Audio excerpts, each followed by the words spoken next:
राम रामेति रमे रामे मनोरमे सहस्रनाम तत्तुल्यं राम नाम वरानने। भवानी शंकरौ वंदे श्रद्धा विश्वास रूपिणो याभ्यां विना न पश्यन्ति सिद्धा स्वान्ता स्थमीश्वरम्। यत्र यत्र रघुनाथ कीर्तनं तत्र तत्र कृतमस्तकाञ्जलिं भाष्पवारी परिपूर्णलोचनं मारुतिं नमत राक्षसान्तकम्। वादतोषित विशेषवेशं धर्म मार्ग प्रवर्तकं वंदे हरिहरानंदं करपात्रं जगद्गुरुम्। पूर्वाम्नाय पुरीपीठं चिदाकाशस्म स्वयं प्रभा गुरो निश्चलानंदाय विजयन्ते शतामृति। अपने मानस सदगुरु गोस्वामी तुलसीदास जी को हृदय में धारण करते हुए आज मैं जिस ग्रंथ के विषय में वार्ता करने के लिए उपस्थित हुआ हूँ उस ग्रंथ का नाम है संकीर्तन मीमांसा एवं वर्णाश्रम मर्यादा। धर्म सम्राट यति चक्र चूड़ामणि स्वामी श्री करपात्री जी महाराज का यह एक ग्रंथ है जिसके विषय में आज हम वार्ता करेंगे। वार्ता से पूर्व मैं ये स्पष्ट कर देना चाहता हूँ कि यह एक ग्रंथ के ऊपर एक वार्ता है, एक बुक रिव्यू है। यदि मेरी वाणी से या मेरे शब्दों से किसी को भी ये लगता है कि ये मेरे अपने निजी विचार हैं तो त्रुटि मेरे भाषण में ही है। यदि किसी को लगता है कि मैं कोई उपदेश कर रहा हूँ तो वास्तव में ये मेरी ही त्रुटि मानी जाए, क्योंकि मैं तो केवल एक ग्रंथ का सार को उपस्थित करने की, उस ग्रंथ के सार को प्रकट करने की का एक दुस्साहस कर रहा हूँ। ये तो मेरी एक धृष्टता मात्र है कि मैं एक ग्रंथ के सार को प्रकट कर रहा हूँ। किसी को भी ये उपदेश लगता है तो ये मेरी ही गलती है, मेरी ही असावधानी है, मेरा ही कोई प्रमाद है। उसके लिए मैं हाथ जोड़ करके करबद्ध क्षमा प्रार्थी हूँ। नाम संकीर्तन के विषय में करपात्री जी का कहना है कि नाम संकीर्तन तो पापियों के लिए बड़े काम की चीज है। पापियों के लिए ये सर्वश्रेष्ठ प्रायश्चित है, इससे बढ़कर कोई प्रायश्चित नहीं, इससे सरल कोई प्रायश्चित नहीं। भगवान को अपना नाम सुनना इतना प्रिय है कि नाम संकीर्तन करने वाले में भगवान की आत्मीयता हो जाती है, ऐसा स्वामी जी महाराज का कहना है।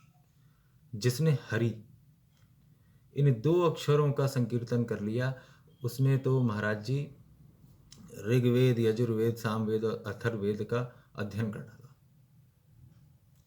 यहां तक कहते हैं कि पापों को दूर करने की सामर्थ्य नाम संकीर्तन में इतनी है जितनी सामर्थ्य पापियों में पाप करने की भी नहीं है। अर्थात पापियों में इतनी दक्षता नहीं है, इतनी योग्यता नहीं है कि वे इतना पाप कर पाएं, जिससे अधिक सामर्थ्य केवल नाम उच्चारण में पाप के नाश की है। ऐसा विश्वास स्वामी जी महाराज को नाम उच्चारण में, भगवान नाम उच्चारण में है। तो एक शंका उठना स्वाभाविक है कि जब भगवान नाम उच्चारण से ही समस्त पाप क्षीण हो जाते हैं तो जो कठोर प्रायश्चितों का विधान है मनुस्मृति आदि ग्रंथों में, जैसे द्वादश वार्षिक आदि जो प्रायश्चित हैं, कठोर प्रायश्चित हैं, उनका जो विधान है तो क्या वे व्यर्थ हैं? उनका कोई उपयोग नहीं है। तो स्वामी जी महाराज कहते हैं कि ऐसा नहीं है, प्रायश्चित उपयोगी है, प्रायश्चितों का विधान युक्त है, शास्त्र युक्त है, किंतु बिना भक्ति के प्रायश्चित कोई फल नहीं देता, जिसको अंग्रेजी में हम कन्विक्शन कहते हैं। यदि हमारे भीतर भक्ति नहीं है और हम प्रायश्चित तो कर रहे हैं, कर्मेंद्रियों से प्रायश्चित कर रहे हैं, बाह्य रूप से प्रायश्चित कर रहे हैं, तो स्वामी जी महाराज कहते हैं वे केवल एक आडंबर हैं। यदि मन में भक्ति नहीं है तो भक्ति रहित प्रायश्चित निष्फल हो जाते हैं। जैसे मदिरा के घड़े को गंगा जल भी पवित्र नहीं कर सकता, वैसे ही भगवत विमुख प्राणी को तो प्रायश्चित भी निर्मल नहीं कर सकता। ऐसा करपात्री जी महाराज कहते हैं कि द्वादश वार्षिक आदि जो प्रायश्चित हैं उनसे भी श्रेष्ठ तो कृष्ण अनुस्मरण है। ऐसी नाम जप की महिमा है कि प्राणी किसी भी स्थिति में, किसी भी अवस्था में, चाहे मूर्छा की अवस्था हो, मरणासन्न अवस्था हो, किसी भी स्थिति में भगवान नाम उच्चारण से विमुक्त हो सकता है। जहाँ तक प्रायश्चित का विषय है, तो शास्त्रों में अल्प पापों के लिए अल्प प्रायश्चित और महान पापों के नाशार्थ ब्रह्महत्या, गोहत्या इत्यादि महान पापों के नाशार्थ महान प्रायश्चित, बृहद प्रायश्चित बताए हैं। तो शंका उठना स्वाभाविक है कि छोटे से नाम उच्चारण में पाप नाश की ऐसी सामर्थ्य कैसे हो सकती है। तो स्वामी जी महाराज कहते हैं, वही मदिरा का उदाहरण देते हुए कहते हैं कि जिस प्रकार मदिरा के बिंदु मात्र के पान से महापातक हो जाता है, जब मदिरा जैसी वस्तु के एक अल्प, एक लघु, एक सूक्ष्म मात्रा से भी महापातक होता है, तो वो तो भगवान का नाम है, वही अल्पाक्षर भगवान का नाम है। उस भगवान नाम उच्चारण से पापनाश तो होता ही है। वरन ऐसे कार्य जो कि तप आदि से भी सिद्ध नहीं हो सकते, यानी तप में भी, तप करने में भी अधर्म वासना में लिप्त होने की निवृत्ति का नाश नहीं है, किंतु भगवान नाम उच्चारण से तप आदि से नहीं निवृत्त होने वाली अधर्म वासना का भी निवृत्ति हो जाती है। यानी पाप नाश तो होता ही है, अधर्म की ओर जो प्रवृत्ति है उसका भी नाश होता है। यानी आगे भी पाप में संलग्न ना हो प्राणी, ऐसी शक्ति नाम उच्चारण में है, स्वामी जी महाराज बताते हैं। किंतु जैसे अग्नि को कह देने मात्र से मुख में आग नहीं लग जाती, शर्करा को बोल देने मात्र से मुख मीठा नहीं हो जाता, तो फिर भगवान नाम के उच्चारण करने से पाप का नाश कैसे हो सकता है। तो स्वामी जी महाराज ये स्पष्ट कर देते हैं कि भगवान का नाम कोई भी अमुक शब्द, कोई साधारण शब्द नहीं है। भगवान के नाम का जो शब्द है, ये वर्णों का ऐसा संश्लेष विश्लेष है जिसको केवल शास्त्रों से ही जाना जाता है। इसमें वर्णों की कोई भी अमुक, कोई साधारण जोड़ नहीं। भगवान के नाम का जो शब्द है उसमें वर्णों का जो संश्लेष विश्लेष है, उसमें अद्भुत अलौकिक शक्तियां हैं, और उन अद्भुत अलौकिक शक्तियों को शास्त्रों के माध्यम से ही जाना जा सकता है। और जो शास्त्रों के माध्यम से जाना जाता है उसकी जो फलदायक शक्तियां होती हैं वे अदृष्ट होती हैं। उसको साधारणतया भौतिक धरातल पर ऐसे ही देखा सुना नहीं जा सकता इनके फलों। जिस प्रकार कोई भी धनी व्यक्ति से यदि कोई पूछे कि क्या आपका हाल है, और वह कह देता है कि प्रभु की कृपा है, उस अज्ञानी को यह नहीं मालूम कि धन देना प्रभु की कृपा नहीं है। प्रभु की कृपा तो तुमको पता ही नहीं है कि क्या है। इसी प्रकार भगवान नाम उच्चारण से जो कृपा प्राप्त होती है वह कोई भौतिक धरातल पर दिखने वाली कृपा नहीं है, कोई स्वास्थ्य, धन, यश, वैभव वाली कृपा नहीं है। और इसी प्रकार भगवान का नाम कोई भी साधारण शब्द नहीं है।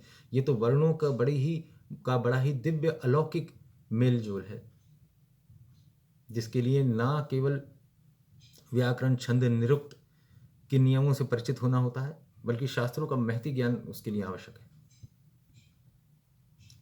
पापों का नाश करने के लिए तो केवल एक बार नामोच्चारण ही पर्याप्त है, किंतु भगवान का गुणानुवाद अर्थात उनकी लीला का नित्य विवरण, उनकी लीला की बातचीत, उनके स्वरूप का वर्णन, उनके गुणों का व्याख्यान, तो जो भगवान का गुणानुवाद है अर्थात बार बार उनके गुणों का कथन करना, इससे तो पापों की वासना ही नष्ट हो जाती है, प्रवृत्ति ही नष्ट हो जाती है महाराज। इससे पुनः पाप में प्रवृत्ति ही नहीं होती।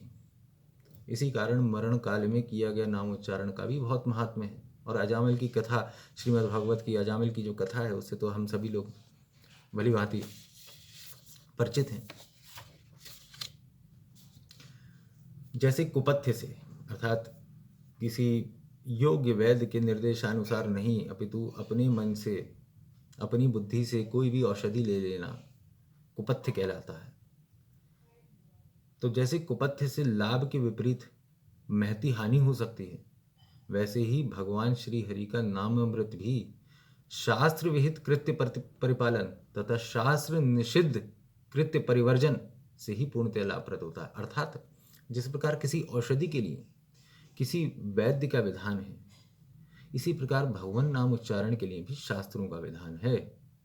भगवान नाम उच्चारण तो महान है, किंतु यदि इसको शास्त्रों की आज्ञा के अनुसार न किया जाए तो लाभ के विपरीत हानि भी हो सकती है। यानी शास्त्रों में जो विधि है उसके अनुसार करें, शास्त्रों में जो निषेध हैं उसकी मर्यादा का उल्लंघन ना करें। इसी से ही ये लाभप्रद होता है।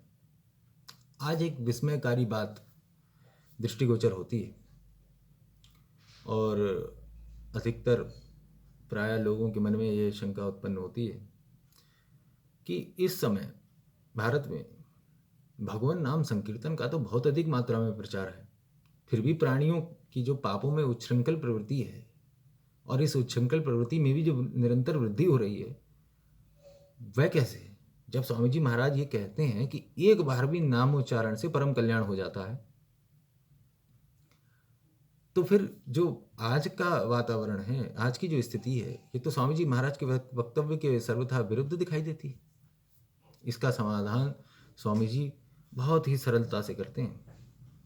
वे कहते हैं कि इस उच्छृंखल प्रवृत्ति में वृद्धि के प्रमुखतया दो ही कारण हैं। बहुत ध्यान से सुनने वाली बात है। पहला तो शास्त्र मर्यादा का अतिक्रमण, जिसको अभी कुपथ्य के रूप में हमने बताया था, और दूसरा कारण है भगवान नाम सर्व पाप नाशक है, इस बुद्धि से पापों में संलग्न हो जाना।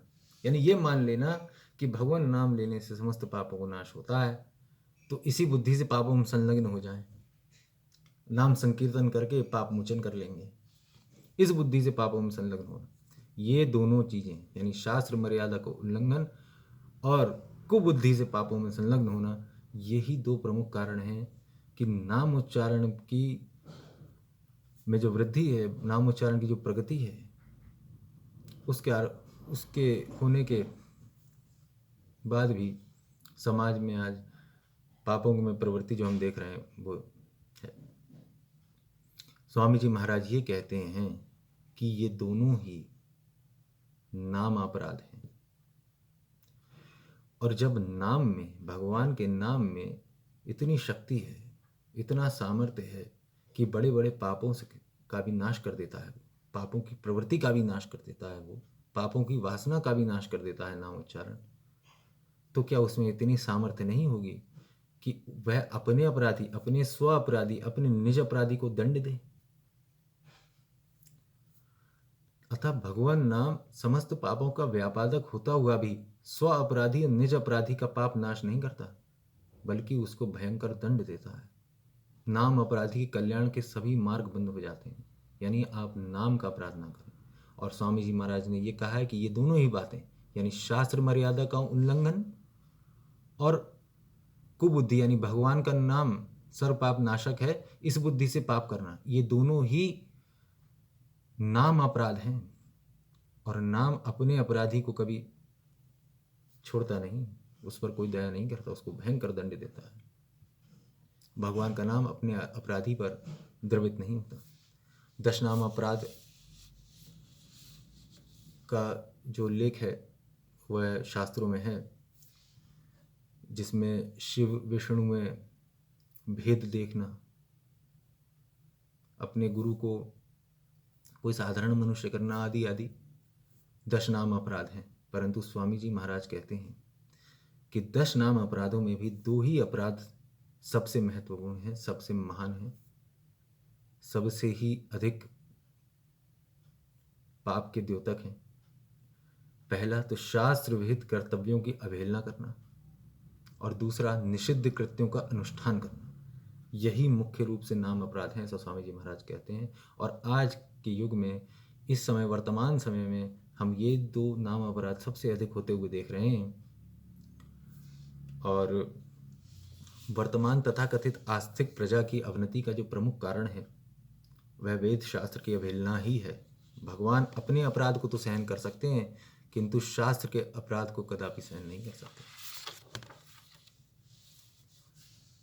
अब यहाँ शास्त्रों की अवहेलना का तात्पर्य क्या है? शास्त्रों की अवहेलना का तात्पर्य है शास्त्रों स्वानुकूल अंशों को तो ले लेना, जो अपने अनुकूल हैं अंश, उनको तो ले लेना, ग्रहण कर लेना, और मोहवश अन्य अंशों को प्रतिकूलता के कारण, जो अपने अनुकूल नहीं है, अपनी कन्वीनियंस एंड कंफर्ट के अगेंस्ट हैं, ऐसे अंशों को छोड़ देना।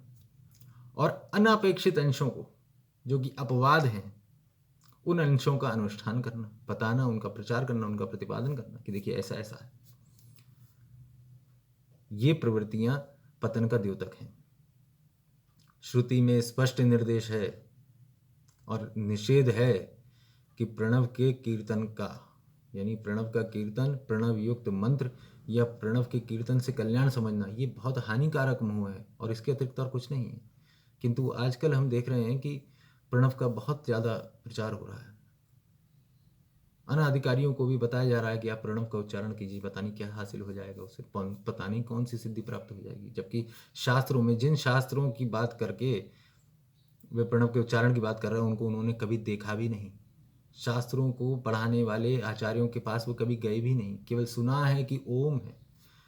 और अनाधिकारियों को भी इसी प्रणव में वे ढकेल रहे हैं और इससे केवल महापाप हो सकता है, पतन हो सकता है, इससे कोई उत्कर्ष नहीं हो सकता, कोई प्रगति नहीं हो सकती। अब एक शंका ये प्रगतिवादियों के मन में उत्पन्न होती है कि क्या शूद्रों पर निषेध और अस्पृश्यता अंत्यजों का अपमान नहीं है? यानी अस्पृश्यता पर प्रश्न होता है। स्वामी जी महाराज बड़ी सरलता से कहते हैं कि अपने ही मुख के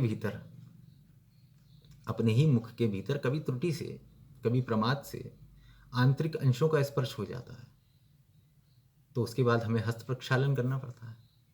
तो क्या ये हमारे मुख का अपमान हो गया? गुरुदेव एक प्रत्यक्ष दृष्टांत देते हैं इन्हीं प्रगतिवादियों के लिए, लिबरल्स के लिए, कि जो लोग मूर्तियों को पत्थर बताकर खंडन करते हैं, वह मूर्ति पूजकों को अंधविश्वासी बताकर आक्षेप करते हैं, उपहास करते हैं, वे ही मूर्ति पूजा के विरोधी लोग देव मंदिरों की मर्यादा को छिन्न भिन्न करने के उद्देश्य से कट्टर मूर्ति पूजक बन जाते हैं। अभी हमने सबरीमाला वाले में देखा और शनि मंदिर वाले मामले में भी देखा है। तब वे बड़े कट्टर मूर्ति पूजक बन जाते और कट्टर मूर्ति पूजकों की भांति सभी को मंदिर में प्रवेश दिलवाने, देव दर्शन की आवश्यकता बताने का प्रचार करते हैं, आंदोलन करते हैं। यही कलयुग के कालनेमी है, स्वामी जी महाराज कहते हैं। वेद पाठ, इतिहास, पुराण, सहस्रनाम आदि, ये तो सभी भगवान के कीर्तन ही है। भगवान नाम कीर्तन के अधिकारी तो सभी हैं, किंतु वेद वेदांत द्वारा भगवान के जो स्वरूप आदि कीर्तन है, उसका अधिकार सबको नहीं है। यानी स्वरूप का कीर्तन और जो वेद वेदांत में कुछ निषिद्ध कीर्तन बताए गए हैं, उनका अधिकार सबको नहीं है। ऐसा शास्त्रों का निषेध है। भगवान ये समझते हैं कि यदि प्राणियों की शास्त्रों में श्रद्धा होगी तो मेरा आदर भी अनिवार्य होगा, क्योंकि शास्त्रों के आदि मध्य अंत में मैं ही तो हूँ, ऐसा भगवान कहते हैं। गुरु भी वही सद्गुरु है जो भगवत प्राप्ति का हेतु हो, और शास्त्रों की अवहेलना जैसे भगवत अपराध की ओर मोड़ने वाला कोई सद्गुरु नहीं हो सकता। वह तो आपका केवल शत्रु ही हो सकता है।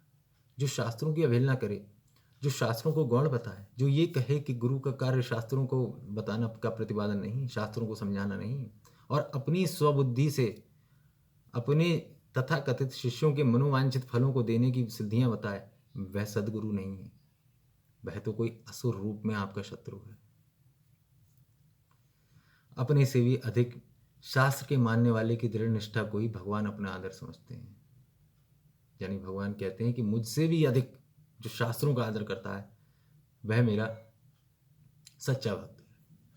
जो नर अंध परंपरा मात्र से शास्त्र अनभिज्ञ किसी अवैधिक पुरुष को, जो शास्त्र ज्ञान से रहित हो, उसको गुरु मानकर उसके आदेशानुसार क्षण मंगुर दे इंद्रियों को आत्मा मान ले, वह परम पुरुषार्थ से सर्वथा च्युत हो जाता है। गुरुदेव स्पष्ट कहते हैं। जहां कहीं भी ये कहा जाता है कि नाम से भिन्न कोई साधन ही कल्याण का नहीं हो सकता, वहां ये एक बात कहने का उद्देश्य वेद आदि शास्त्रों का अपमान नहीं, वेद आदि शास्त्रों की उपेक्षा नहीं है, बल्कि ये बताना है कि वेद आदि शास्त्रों में ही भक्ति का और नाम उच्चारण की महिमा का उल्लेख है। इन्हीं शास्त्रों में नाम संकीर्तन नाम अपराध रहित होने पर ही फलदायक है। और इस प्रकार के विधि निषेध, इस प्रकार के दिशा निर्देश शास्त्रों से ही तो प्राप्त होते हैं, वेदों से ही तो प्राप्त होते हैं। यद्यपि भक्ति के बिना वेद आदि व्यर्थ है, परंतु दोनों के संतुलन व सामंजस्य 10 गुणित होकर फलीभूत होते हैं। गुरुदेव एक बहुत सरल उदाहरण से ये समझाते हैं कि रूप दर्शन के लिए नेत्रों की तो आवश्यकता है, किंतु प्रकाश आलोक की भी उतनी ही आवश्यकता है। नेत्र होने पर भी हम रूप दर्शन नहीं कर सकते यदि प्रकाश नहीं है। उसी प्रकार भक्ति के बिना नाम संकीर्तन यदि नेत्र ज्योति है तो वर्णाश्रम मर्यादा व शास्त्र आज्ञा पालन प्रकाश है। यदि नाम उच्चारण अंक है तो शास्त्र आज्ञा वही शून्य है जो 1 को 1 सहस्त्र और 1 लक्ष और 1 करोड़ बना देता है। राम नाम एक अंक है, सब साधन है शून्य, अंक गए सब शून्य है, अंक रहे 10 गुण। इसी बात के साथ मैं अपनी वाक पुष्पांजलि को अर्पित करता हूँ, अपनी वाणी को विराम देता हूँ। धर्म की जय हो, अधर्म का नाश हो, प्राणियों में सद्भावना हो, विश्व का कल्याण हो, गौ माता की जय हो, गो हत्या बंद हो, भारत खंड हो। धर्म सम्राट स्वामी करपात्री जी महाराज की जय। गोवर्धन मठ पुरी पीठाधीश्वर शंकराचार्य भगवान की जय। जय जगन्नाथ।